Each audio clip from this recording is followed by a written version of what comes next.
Telecosta, integración regional.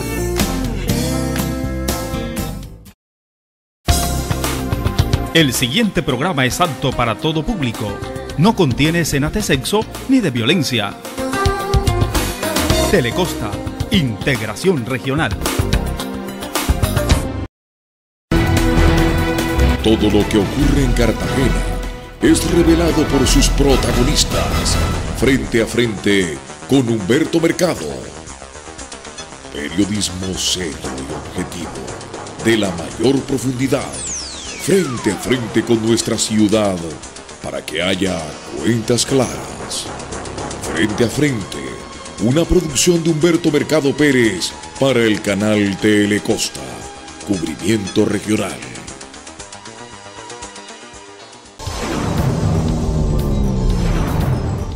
Hola, ¿qué tal, televidentes amables? Bienvenidos una vez más aquí, Frente a Frente con Humberto Mercado, programa institucional de su canal Telecosta en la red de Global Comunicaciones, en donde resaltamos los hechos y los personajes que hacen noticia de una o de otra forma en la ciudad de Cartagena.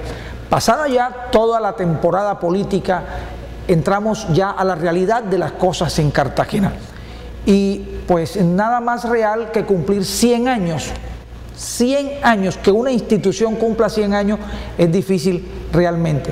Pues bien, se trata de la Cámara de Comercio de Cartagena y aquí estamos con María Claudia Páez, quien es su presidenta ejecutiva y quien nos va a hablar de cómo han sido esos 100 años de la Cámara de Comercio, de dónde viene María Claudia y lo que nos espera con la celebración básica de estos 100 años de la Cámara de Comercio. María Claudia, bienvenida. Humberto, muchas gracias por invitarme a este programa, que yo creo que marca diferencia en la ciudad y en el norte de Bolívar. A ver, María Claudia, ¿quién es María Claudia Páez? ¿De dónde viene? ¿Cuál es su trayectoria realmente dentro de la administración, dentro de la vida pública, dentro de las grandes empresas de Cartagena? Bueno, María Claudia Páez es una cartagenera de cepa, así algunos digan que no parece. Que el acento es cachaco. Sí, pero soy criada en Cartagena. Estudié aquí en el Colegio Montessori primero y después mi bachillerato en el Gimnasio Cartagena de India, que ahora llamamos GCI. Y entré a estudiar a la Tecnológica, pero luego me trasladé, terminé en la Universidad Javeriana. Profesionalmente he trabajado en empresas de mercadeo, he trabajado en empresas del sector público. En el sector público fui jefe de planeación del departamento de Bolívar, secretaria de planeación de la ciudad de Cartagena, jefe de planeación de la Universidad de Cartagena, y mis últimos dos puestos fueron uno como subgerente de planificación en el INCODER a nivel nacional y el último en AECOM. Esta es una empresa multinacional de ingeniería, arquitectura y planeación urbana, es una de las más grandes en el mundo, y allí fui la líder para la oficina de Colombia en el tema de arquitectura y planificación urbana. Algo que le falta mucho a la ciudad de Cartagena, planificación urbana, definitivamente, porque vemos que hoy la ciudad está padeciendo muchos problemas debido a que no se planificó a tiempo muchas cosas. Definitivamente, cuando en cualquier organización se habla de ejecutar proyectos, hay que pensar en planear, en ejecutar, en hacer seguimiento, evaluación para volver a empezar.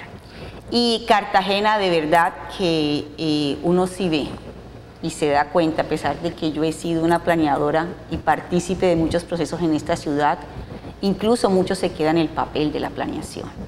Aquí se han hecho ejercicios como el Plan 2020, hay planes de desarrollo, está el Plan Vial, está el Plan Maestro de Drenajes Pluviales, está el último, hizo Funsicar Visión Cartagena, en el que pues de verdad se han hecho grandes esfuerzos, pero en la ejecución y luego en el control y en la evaluación realmente nos hace falta mucho.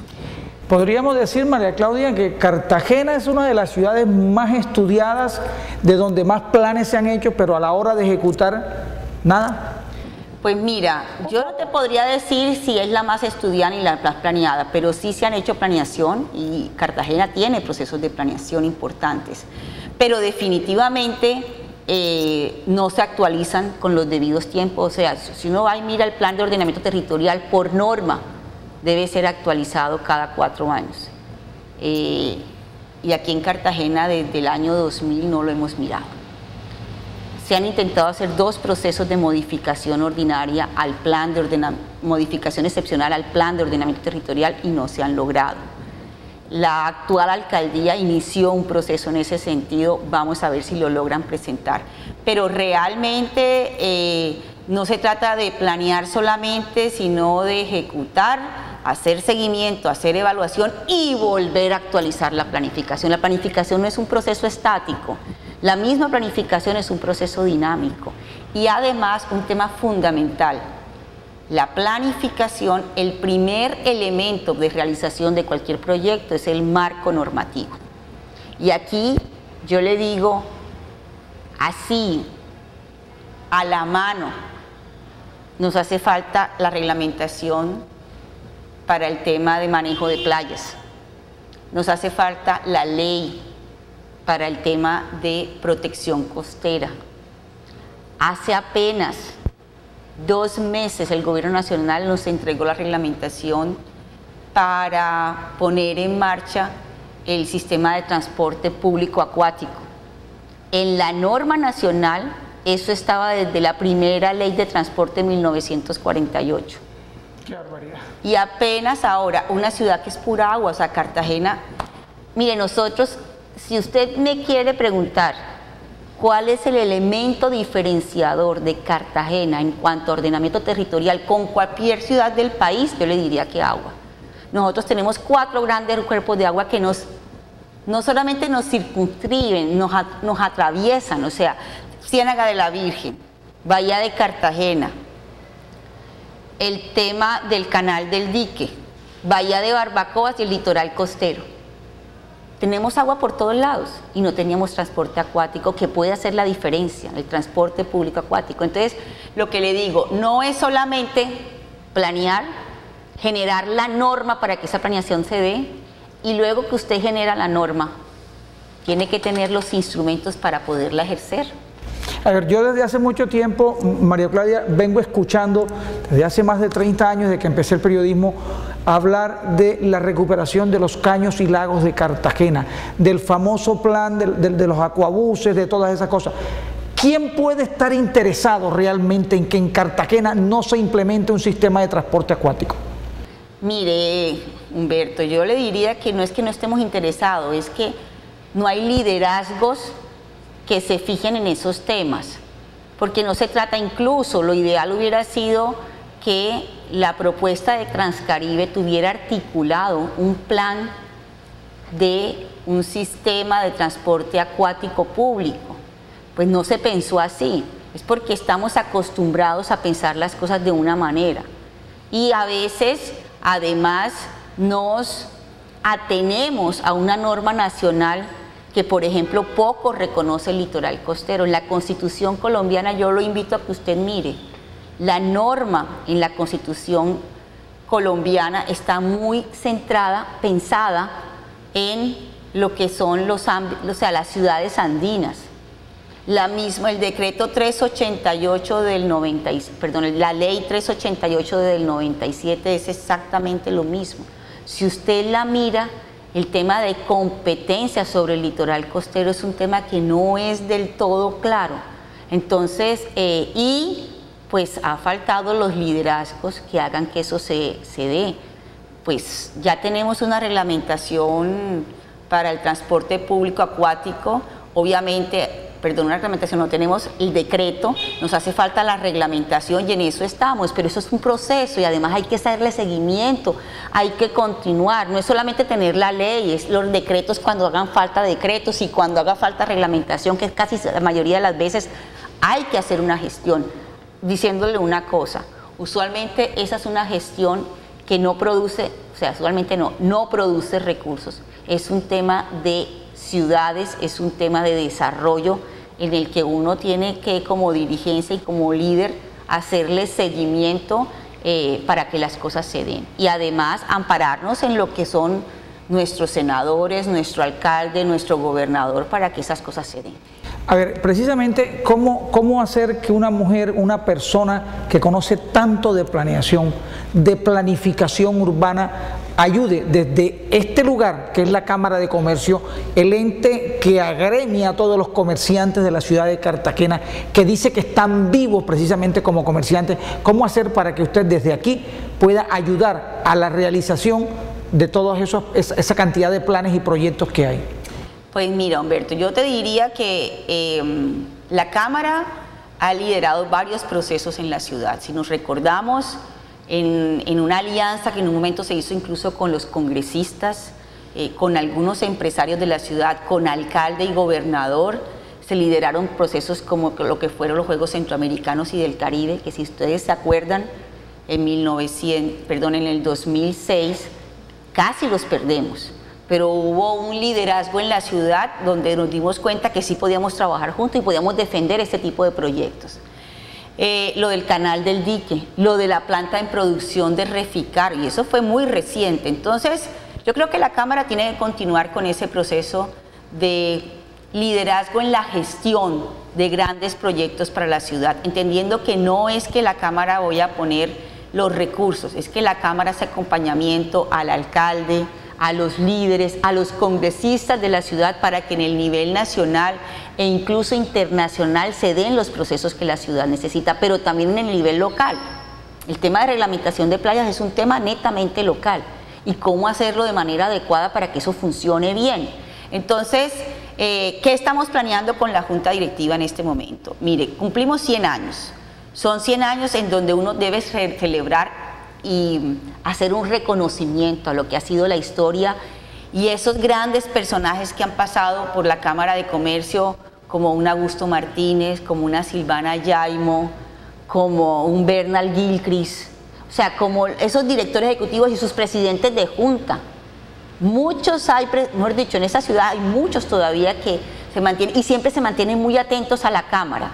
Entonces, hacer un reconocimiento a todas estas personas que de alguna manera han aportado a la ciudad y a la Cámara, pero también es un buen espacio para que la Cámara incite a un proceso de reflexión sobre la ciudad que recoja los procesos de planeación y nos lleve a identificar esos 8, 10 proyectos prioritarios para la ciudad que pueden marcar la diferencia y ponerle un plan de trabajo a cada proyecto.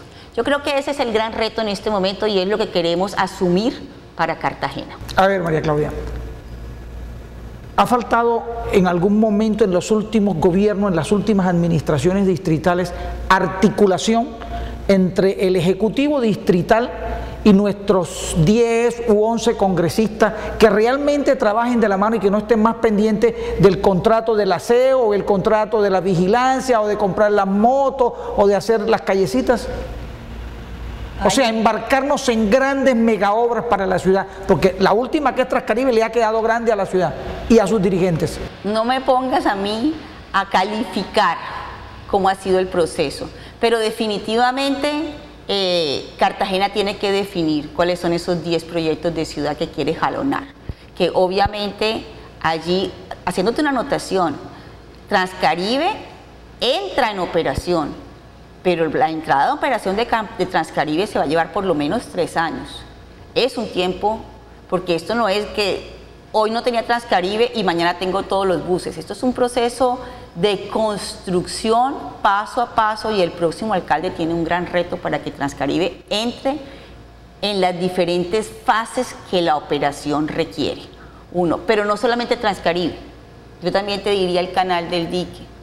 La ciudad, después de haber hecho un esfuerzo enorme, y tú recordarás, Humberto, la gestión que se hizo no solamente con la Cámara, con el gobernador, con el alcalde, y no fueron unos, fueron 2 por lo menos, de las épocas, con los congresistas logramos sacar los primeros recursos para el canal del dique, pero al canal del dique apenas el próximo año vamos a tener los diseños.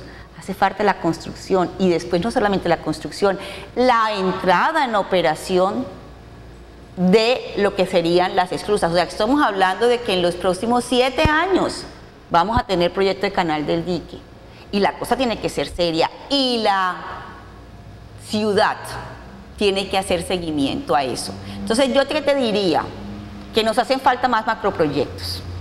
Y además no solamente de infraestructura, macroproyectos también de ámbito social como en educación. ¿Cuál va a ser la gran apuesta? A todo no le podemos dar. O sea, el distrito no tiene los recursos para apostarle a todo en educación, a todo en salud, a todo en cultura, que es un tema fundamental, a todo en superación de la pobreza, en vivienda. Entonces, la ciudad va a tener que priorizar y ayudar a que el alcalde priorice la inversión en recursos con una anotación. Cartagena no puede seguir pensada solamente que como ciudad, ella dentro de un perímetro urbano. Cartagena tiene que proyectarse también a lo rural y ayudar a que todos estos municipios que están a su alrededor superen procesos y generen desarrollo económico. Miren, la despensa alimentaria de Cartagena debería estar alrededor de su ciudad, como en algún tiempo, o sea, si nos vamos hace 40 años, Cartagena se abastecía del tomate de Villanueva y Santa Rosa, del pepino de esa zona. Yo creo que ya el pepino, en todas partes, o sea, el pepino blanco no lo volvimos a consumir. O sea, en mi casa mis hijos no conocen el pepino blanco, conocen el pepino congro, que es el verde. Y nosotros en esa época nos abastecíamos absolutamente del pepino al rey. El ají dulce, por supuesto, el guandul. Entonces, poco a poco nos hemos vuelto más nacionales y más globales, pero yo creo que Cartagena tiene que también mirar, porque puede ser un gran problema, como en algún momento lo fue, si recordamos el gran desplazamiento que se dio entre el año 2000 y el 2004, se genera por el proceso de conflicto en Montes de María y los desplazamientos hacia la ciudad. Entonces, la ciudad tiene que comenzar también a pensar cómo apoya y cómo jalona ese gran potencial que tienen los municipios alrededor. A ver, María Claudia, antes de irnos a nuestra pausa habitual, ¿quién o quiénes fueron los gestores que lograron quitársela a Econ y traerla para acá, para la Cámara de Comercio? Bueno, pues yo quiero decirle que mi hoja de vida la propuso Camacol. Y luego hubo una serie de actores que apoyaron el proceso. Yo creo que sí quedaron unas hojas de vida, todos con muy buenas, digamos, referencias, y finalmente se escogió la mía y doy gracias a Dios. ¿Se necesitó algún empujoncito político? Mire, yo creo que en estos procesos siempre se necesitan todos los empujones. O sea, se necesita una buena hoja de vida, pero cuando usted tiene 5 hojas de vida, 7 hojas de vida tan buenas como las que se presentaron en este proceso, digamos que entran a ser parte del juego una serie de experiencias, de, digamos, fortalezas que son las que terminan definiendo el proceso. Entonces, mire, yo creo que no fue una decisión fácil para la Junta, pero yo sí me siento muy contenta de estar aquí y quiero decirles que me siento feliz de poder ser parte de una institución como la Cámara de Comercio de Cartagena, que tiene tantas fortalezas, pero que también tiene grandes oportunidades de desarrollo. Estamos frente a frente con María Claudia Páez. Ella es la presidenta ejecutiva de la Cámara de Comercio de Cartagena en sus 100 años, y le cabe una responsabilidad muy grande organizar todo esto, pero después, más adelante, vendremos con todos los detalles de lo que serán esos 100 años de celebración en la Cámara de Comercio. Ya regresamos.